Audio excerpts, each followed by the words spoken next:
Okay.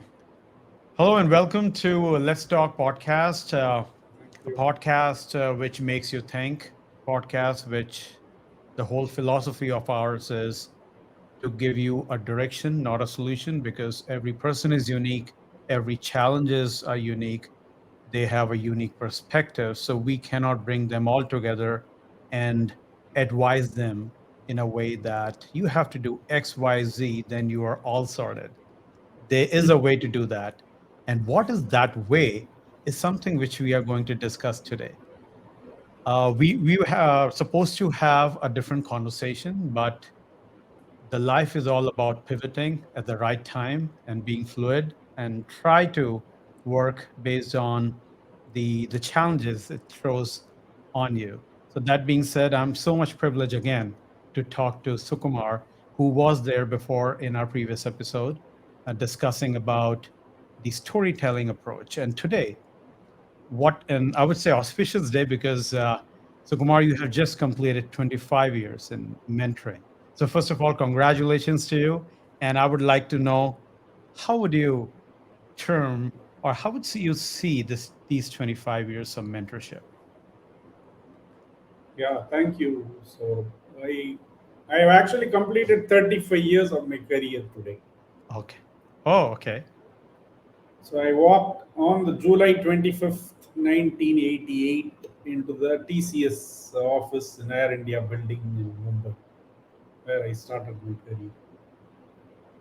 But 10 years later, I started mentoring.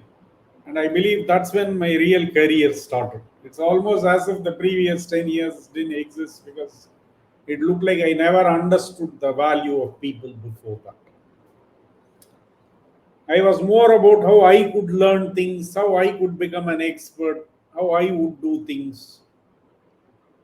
And I failed to learn the lessons of leadership, delegation, trusting people, empowering people. None of that I I would say probably I was not aware is more like it. Now, why I wasn't aware is a thing that is your favorite topic of your series. It's a mindset. Exactly. Exactly. So I did not possess that mindset. Now, as luck would have it, I went through a. I don't know if I talked about this in the storytelling episode, but my whole meltdown experience that happened. What You did. happened was I did right. So I had this meltdown. I lost 5 kilos of weight. I was in Clearwater, actually in a place called Dunedin near Clearwater. Hmm. I was on-site. I had just become on-site program manager.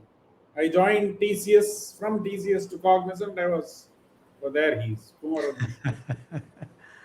He's I got the heard this list. story of mine 5 million times that he will kill me if I said it one more time. So, Yes. so we'll So, go to our Kumran, main topic.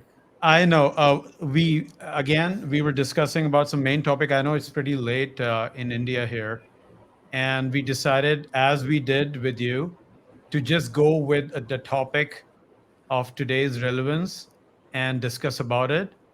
So Sure, that's what we are doing at this point. I know you are early riser. sure. If you would like, we can have another time and maybe a better Because time. Gaurav hasn't joined. So Okay. it's Yes, like six exactly. o'clock for him. Yes. So what do we do? We can go ahead with, first of all, Sukumar, maybe you can complete your story and then we will see how we can pivot. This is, it's working as if a live podcast where we cannot go back and edit. Yeah, okay. So let me finish that story. Right. So Yes. I had lost 5 kilos. All of that shit happened. I was under severe stress. You may not believe that I used to go home and cry to my wife every day. Now I think back and that seems quite funny, and it's like I was just a year and a half into my marriage. It's entirely possible that some other woman might have walked out. What is this guy coming home and crying every day? Yes.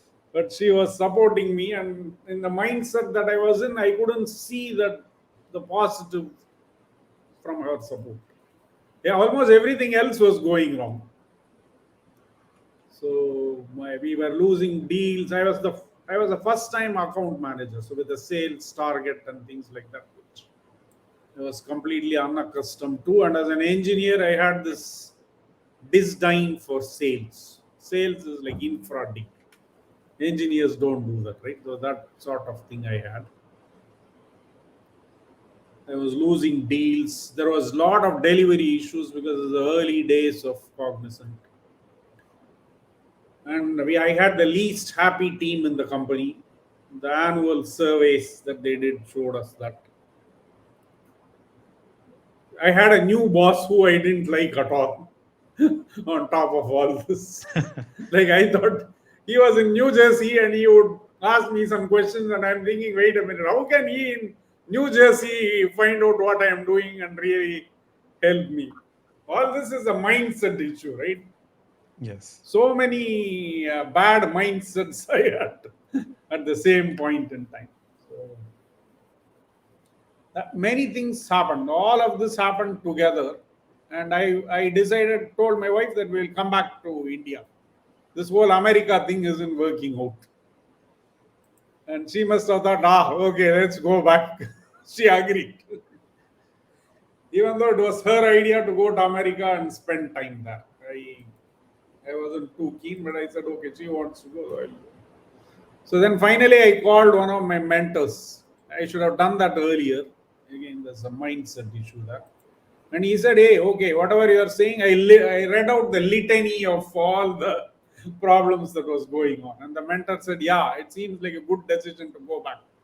But I'll tell you one thing. Wherever it is that you're going, if you hit a problem, will you then run from that place to the next place? What you will do? That kind of set me thinking. And then he followed that up with, amongst all the problems that you have, take one of them and try to solve it to the best possible extent. If you're still not able to solve it, you can go back. So that changed my mindset, you can say. So I took up the sales problem, and with my team's help, I solved it. And then I solved all the problems one by one, and I came out of them. And then I made a vow to myself that from now on I'll be a mentor and try my best not to get people into this sort of a horrific experience. That's amazing. That's Yeah. I recall while you were, uh, I mean, I can also imagine in a way, as you mentioning that you are coming to the home every time, and what kind of environment would that be? Newly married, and so much uncertainty from the spouse perspective as well, which is really remarkable. She was So also now, my colleague working in the same company, in the yes. same team. I mean, Oh, wow. not exactly working for me. She can also see me in the office every day, Okay. what I'm actually doing. It's quite So, yeah. embarrassing to say the least. So as you mentioned that you then get into the mentorship, and this is something maybe we can expand Yeah, as we go later we along. can do And that since Kumran, tomorrow is being a here. mentor as well, he Yeah, can also provide his perspective today. Again, we can change the topic and see yeah. if we get the perfect time. So Kumar, just going with that. So you thought and pivot that okay, this is a time I can become a mentor and help people who might be in a similar boat and situation like me, and they always see the peak of the mountain rather than those the first or couple of steps to go to that mountain and get intimidated. And now you have 25 years of experience overall in the mentorship space. If you think and self-reflect, what is one of the most difficult, I would say, situation as a mentor when you're working with mentees? See, that's what it's. I think it's. I probably didn't know what I was taking on. This is my standard situation in many parts of my life. So I think the first thing is there are many things I learned. The hardest thing was like, okay, I schedule a meeting. I tell somebody I am your mentor. I schedule a meeting. They don't show up. I have showed up. By the time I started my mentoring career, I was already a director, I was a senior person, and I'm taking on this junior person. They are not even showing up in the meeting. I'm like thinking, what? How is that? How do I explain that? You can't be busier than me, Hmm. right? I don't know how I should explain that. So I went through a few iterations of that, and then I realized this thing that I call what is in it for them. Got it. See, Yeah. there is a very mentoring was, at least as I understood it, was sort of, I think the way it has been structured is you are a mentor, mentees will come to you with problems and you can help them solve it. This is the wrong idea actually. It never happens like that. So you are supposed to earn the respect of the mentees before they will tell you anything, something serious of the kind that I was going through serious shit. But even the littlest things, people will be, I don't know, Kumaran can also comment. People will find it difficult to open up to a person like that, especially someone senior in the same company. What if this person goes and tells my supervisor? Like any number of things could be running in there. So I had to evolve a structure and a framework where I could help them solve problems that are not that deep to begin with, Yeah. and then build the relationship over time. And So first of that's a all, I very have to good first point. lose my ego, right? How can you not Yes. show up in the meeting that I am calling? Yes, I think you are It's touching like, up very important points here. Is about the not mentees not turning up to the meetings and how to manage your ego and emotions when that happens. So, Kumaran, this is something which is not unique to Sukumar, I guess. And I think I can also sense something when I run some projects or kind of mentor people in my company. And you, being also a mentor for a long time, do you resonate that, or what's your perspective on this? Yeah, I completely agree, but I took a longer time to get in peace with that they want. Okay. So, kind of me and Sukmar are like chalk and cheese. Mhm. Uh, we are exact, I would say, polar opposites in a lot of things, right? Like, I'm very aggressive. I mean, you might not think that way. It's like you stare at me, I'll punch your face. Okay, either verbally or with the points that I have to do. Maybe passive So, aggressive. Yeah. no, no, no, actively aggressive. Act- stay away from me. okay, that's good. Glad Okay. we have an online. So over a period of time, I have changed, but uh, by nature, I am actively aggressive, and aggressive in the sense that if you just been taking mentorship, right? Uh, I am extremely committed to that person improving, probably more than they are. Okay. I'll give an example. This was in college. I think probably this is one of the first things when I take up something. It's not exactly mentorship, but uh, so he's in US now. So we Mhm. had an association meeting, okay, and I had asked my classmates to come, okay. This guy said he will come, and he didn't come, okay. And I went to the hostel, caught him by his collar, and literally dragged him back to the auditorium. Wow. Okay. I think your Oh, mentees right now must be listening this. Yes. Aggressive quite doesn't cut Kumar. so that's just a extreme example of Mhm. being aggressive when you want, because I was the association secretary and we had to get the meeting going and we needed to have people, and he agreed to come. He committed to come. Now, if you committed, you better do it, otherwise I'm going to hold you, literally hold you by the collar. Hmm. Okay. So when it comes to menses, it's pretty much the same thing. I think I love teaching even from college and school, college times.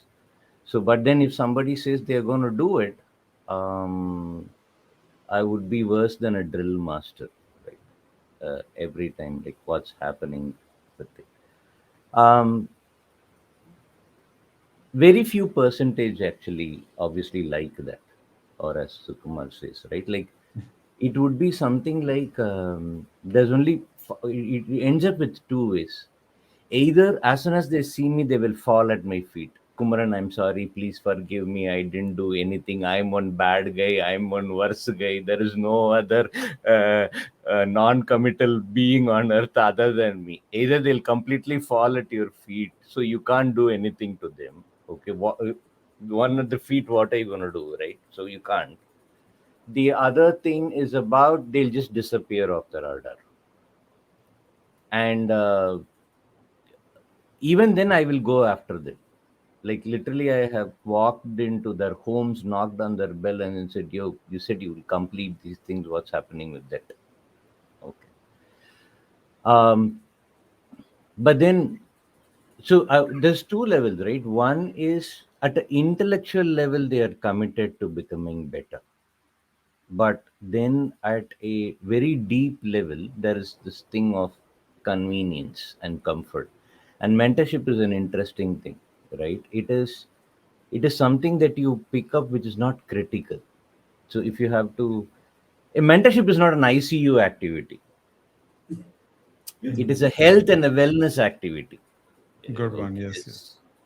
So it's optional. You can always take a break from it. So a little bit of pressure and people will just take a break from that. So then after that, I have kind of, so the solution to that was actually interesting.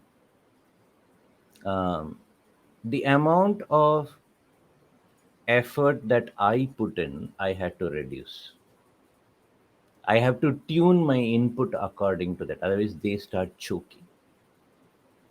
Okay, so it's uh, a crude thing which I tell myself, right? Uh, 1 ounce of a snake venom will cure a snake bite, but anything more than that will kill the other person. Mm. Okay, so it's something like that. So um, it's extremely hard for people to take the kind of intensity I come at them with. So I started trying to understand what kind of intensity that they can. I'm still in the progress, but then um, so understanding what intensity level they can take is very important for a mentor. Yeah. Okay, I think that's one of the toughest challenges in being a mentor. It's previously probably it was like one flat brush, right? It's something like yeah, whatever I'm giving you're supposed to take. You have a problem, you tell me, right? But sometimes it's so hard to even say that you have got a problem. It Yeah. becomes overwhelming. Yeah, I'm already tired. Don't make me talk. And she says, no, no, it's okay. Tell. I'm willing to listen. I'm not willing to talk. Oh, okay. So, yes. So I think you touched upon a pretty important thing, and this is something I would like to know from both of you. So when we talk about the mentorship, there are a lot of people who jumped into the mentorship, and because they think that they have attained some sort of maybe a lot of knowledge or enlightenment or whatever you can say from that perspective. However, at the same time as you are providing your challenges, they have to mentor themselves as well to understand the other person's perspective, because as you mentioned, that when people, obviously this is your way and you're trying to work with that, having active aggressive and then so on and so forth, but on the serious note, I think it's a constant struggle as well, right? I Yeah. mean, when we are trying to reach out, first of all, we have to understand people are, oh, 100% I'll be there, and you scheduled it, you did everything, and then your time is not being, I would say, honored, for example, right? And then you take that into ego or whatever, and this is something which is very common. Now, what are the those steps you have taken to ensure that you only improve from that perspective? Like, you have a funnel approach of having less mentees, or the people who, first of all, you really test it out to ensure that they are having all the right intent to work through, or whatever the aspects? Maybe Sukumar, if you would like to go ahead on that. Yeah, sure. So what I realized that what is in it for them was not getting answered correctly. That was one important thing, and that led me to forming a group mentoring program. Hmm. See, I realized that I couldn't. So I am trying to help them with their career, make them do things better and things like that. But it is always, how would they know whether my idea is good for them or not? In fact, I may not even know, right? I am just trying to help you, saying, hey, this idea could work. But Hmm. on a one on one basis, they could easily reject that. Because they could say, hey, I'm busy, like Kumaran said, right? It's not a ICU activity. So they could say, I don't have time. When I go to the next meeting, they say they have not tried what I suggest.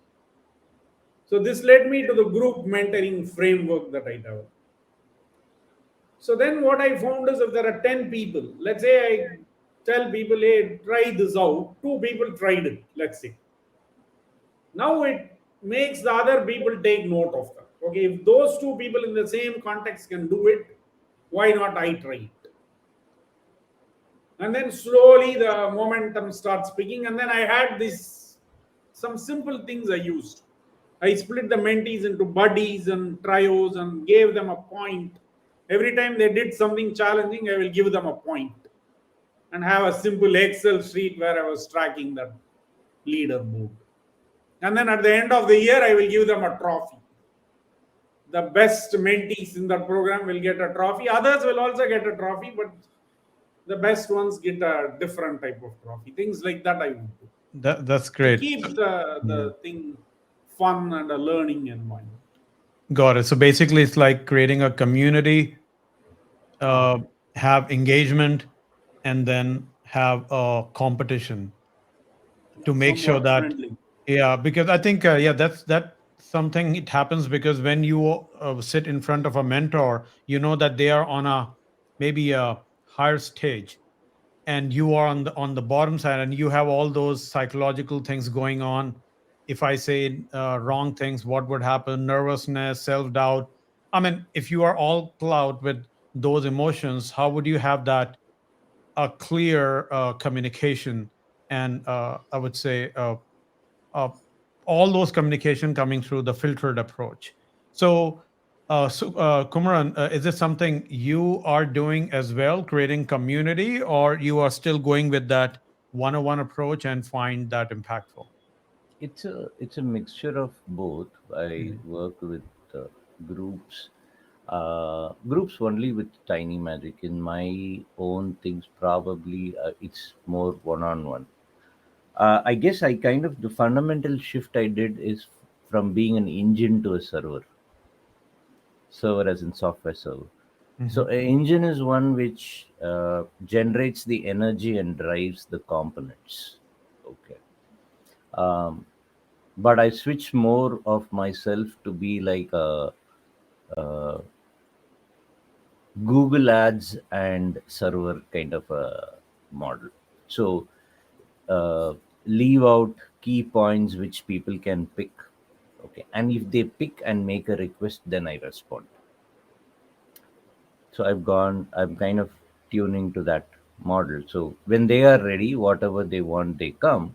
Um, and I think that's what it is. Like uh, when they come with a particular want, then They will then come after through. that, yeah, and also kind of there's some uh, I think assumptions that I make that how much they want is also something which I stopped doing, and it has to be evaluated at runtime. They would usually say, I want to be a master of X, right? Or I want to solve this problem. That's what they are saying. But I'll give an interesting example. 2 3 days back, it happened. So there is something called miswants, which I learned. Okay, there's a want and then there's a miswant. Okay, it's like a misdeed. Okay, there's a Yes. miswant. It's very hard to identify that. So, for example, like my friend's wife, She, after a long break, she's trying to get back to a job. Okay. And then so she was telling, and she was really preparing hard for it. So she has a kid in 7th or 8th grade. And then she was telling her, play for me so that I will clear my interview. Okay. And the mom is trying hard. Okay. Still not clicking through. Then she asked, did you, I'm going to take an interview. Did you pray for me? Kid said, yeah, I prayed for me. Okay, good. Okay. Then somewhere during dinner time, it says like, the kid casually made a remark.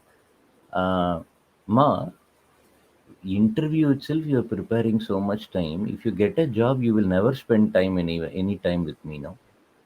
Wow. Okay. It's a Okay. deep question. Yes. So there is a difference between a thought and a feeling. It's very hard to differentiate. The kid thinks the mom should get a job, but she feels her mom should not get a job. Yes. Yes. Okay. And the feeling is much more stronger than the thought. And we don't even know that that feeling exists within us. There are many examples of that. So it's what she's representing as a want, that she wants a job for a mom, is actually a miswant. She really doesn't want it. She doesn't want her mom to get a job. That's the real want. Yeah. But consciously you say you would want it, but subconsciously you don't want it. That's why it becomes a miswant. It's very hard to spot it. There's Amazing. there are many instances. Like there's another case where a husband was separated from his wife and was taking efforts to get back. Okay. And cutting the long story short, the miswant was, I want my wife to get back with me. But you know what the actual want was?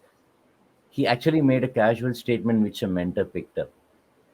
My wife is not there. I'm so peaceful doing my stuff. If she comes back, I don't know what all I will do. I won't be able to do all these things that I'm doing. And that came as an innocuous statement. It was not a conscious thing. So Mm. consciously you're thinking my family is broken, I need to get back. But subconsciously I'm happy with my alone time and peace and doing stuff. So this is extremely hard to pick up. And explicit words and statements will not give that. Now there is a danger, you might make an assumption and you got to validate it, whether it's like that. And you can't ask this question directly. So that's That's picking up these things is very important to in being a mentor. It's not like I have these things and then take it and then you are off to the races. Actually, they don't want it, even though they tell it. that's a very good point. Actually, what they tell you doesn't mean that this is exactly the situation, what they feel as well, because they think that is the thing, and this is how the mentor kind of peel those layers of onion to get the real challenge, what they are facing. So that is spot on. So, Sukumar, what are you thinking?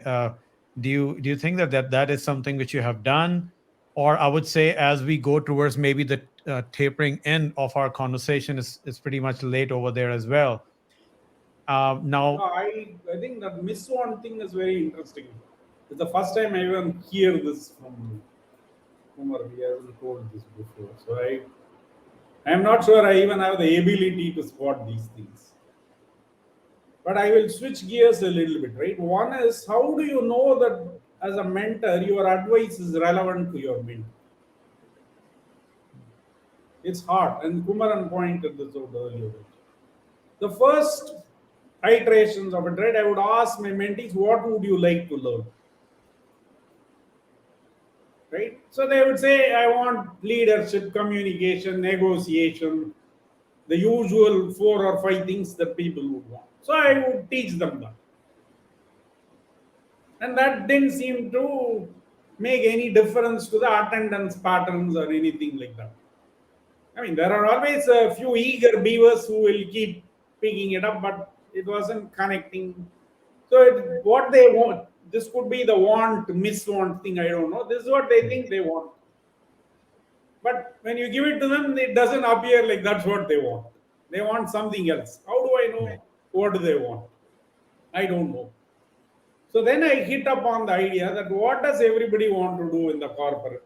I think this is sort of unique to corporate. I think maybe it's true in personal life also. I want to advance in my career and get a good name from my boss. I don't think anyone will not want that, from what I have seen. So then I devised this strategy that you go to your supervisor and ask what are the top three things you need to achieve this year. And as part of the performance management process, all supervisors somehow do this, right? Kicking and screaming, supervisors manage to set the goals. So I ask the mentees to take that and I say, whatever goals you have been given, try to 2x that or 3x that. Don't tell your supervisor about it. You do it. I will help you hit the 2x or 3x. Now, you go back at the end of the year and say, Mr. Miss Supervisor, you asked me to do this. Look, I have achieved. And even if they achieve 1.5x, they are still 50% better than the 1x they were trying. Now it starts to become very relevant. I am improving on my job. I have to do this better. And they don't know how to do it. So the curiosity and the thirst for learning, all of that gets created. Because the 1x they already know how to do. Bosses don't set targets to people that are unreasonable. I mean, I have been a supervisor for a long time. I would never do that. I can't set a target for my teammate knowing fully well they can't achieve it. Because later on I have to ding their bonus. Yes. Right? So I will set reasonable, what are called as quote unquote SMART goals. Right? Yes, smart. Because Yes, I know that's exactly. what all supervisors will do. So I help many of my mentees try to hit the ball out of the park within that context. So that created the learning environment, and I had these things, gamification points. I will track the attendance. If you attended, I will give you 1 point. Things like that. Yeah, that's good. I think basically what you're saying is just give me a target and how do we go extra mile to achieve and overachieve to a point that and that because in that way once you have a target then you can assist them on those baby steps, like that's what you mentioned and I think your mentor mentioned as well, that find those small targets instead of achieving that this is like 10 years plan. What is your next month's plan? First of all, let's try to work in that and let's going continue through that part. So that's amazing, I think. So let's go to the tapering.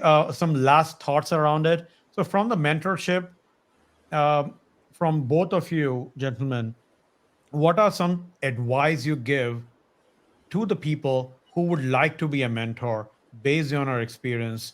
Maybe like 3 points as a part of the key takeaway, and maybe I can go go with Kumran first, and then I'll go to Sukumar just to give him a break of he was speaking for a while. Yes. So I say, I think the first thing which I have learned over a period of time, mentoring is not giving but offering. There's a difference. Hmm. Giving versus offering. Okay. Hmm. So that's a basic change in mindset. Mentors tend to give. Uh, the second thing is about mentoring is a responsibility of someone's well-being. That's the second thing that we need to Hmm. give. It is not a privilege or an honor bestowed on you which you can execute. It's a responsibility given to you to execute. Uh, I think these are the two key things. If we keep this in mind, other things will fall into place. Great. So basically, think from the offering perspective, and you are responsible for a person. So think from that their well-being, and then make your judgments accordingly. Yeah. Cool. So Sukumar, what about you? Do you agree with him? Do you want to add, or you Yeah, have a totally different it's, 3 points? it's hard to disagree with what he said. I think it's brilliant. What I would say is I had three insights to offer. One is what should a mentor's job be? Okay, okay, you're a mentor. What is your job? So over a period of time, I realized that your job is to make your mentee be ahead. And I picked up ancient Tamil thing called Tirupuram. I don't know, Saurabh, you may have never heard of it. Maybe. So it has these pithy sayings which are wisdom for your life. Type of. There's some fantastic. So it says there, a father's job is to put the son at the forefront of his peer group. This is what a father is supposed to do, according to that, which is, I think, brilliant. So I say a mentor's job is to put the mentee at the forefront of his or her peer group. This is our job. This is what we are supposed to do. Second, always think what is in it for them. It's not about you, it is about them. Somewhat what Kumaran said, it's your responsibility, it's not a privilege, but I'm thinking it should be what is in it for them, right? And the third thing is, why should you be a mentor? And this wasn't apparent to me when I started. But let's say you have 10 mentees, you would have learned 10 times over. Because you are getting an opportunity to solve, let's say you as an individual can solve X number of problems. If you help 10 people solve 10 different problems, you have 10x your learnings. Not just that, many of my mentees solve the problems themselves and give the credit to me also. So they are able to apply their creativity, you just have to trigger them in the right direction. So my learnings are X, I said today 4,300x in the last 25 years. Because Kumaran and I and the rest of our mentors together, we have mentored over 4,000 people. Wow. Okay. I have managed on my own only about 300 people. So I think it's a real and it's a very, I did not intend for that benefit to come. That I am going to actually get something back from my mentees is something that I might not have imagined at all. But every time I mentor someone, I get that benefit, which is what makes me want to do this more also. Yes. So Yep. That's amazing. I think you can add plus one as me because all these conversations, I'm always learning from both of you about these experiences. And yeah, I love the fact you mentioned these three points about uh, obviously the mutual learning as one of these things. It can really multiply your learning as well. You mentioned about keeping them in the forefront for to make sure that they get all the right guidance as a true mentor. And the third one, what was the third one? I'm sorry, I just what is in it for them? what's in yeah, what's in it for them? Instead of whiff him, it's whiffed. With They say whiff exactly. him, right? What is in it for me? Yeah, for me. Yeah, So those that's are it. amazing. Those are amazing thing. I think definitely uh, I'll keep those things in mind. And at the same time, I would say, Sukumar sir, uh, congratulations again for 25 years of mentorship. It's again, as I always mention, it's a privilege to know you and Kumran as well. Every time when I have these conversations, I always learn with this. So I'm so much filled with gratitude from that part. And I wish you all the best for more 25, 30 years at least. You can keep mentoring people here because even if you change one life, that itself is like you are getting into enlightenment, I would say, in a way of changing people. And I can see in LinkedIn, there are so many people who talk about good things about you both. So, and thank you so much. And I would say the people who are watching here, there is one more exciting episode which we are trying to record.